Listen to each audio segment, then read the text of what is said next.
आज आपण बनवतोय सगळ्यांच्या आवडती नाश्त्याची रेसिपी आणि अगदी झटपट होणारी अशी.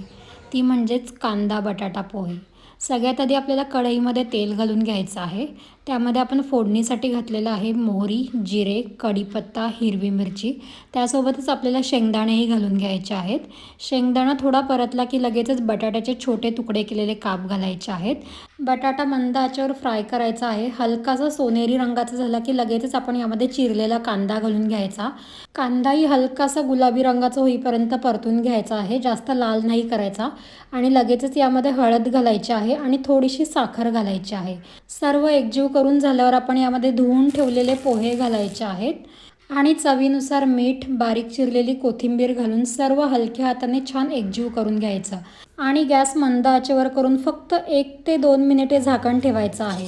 शेवटी वरून बारीक चिरलेली कोथिंबीर घालायची आहे. आपले कांदे बटाटे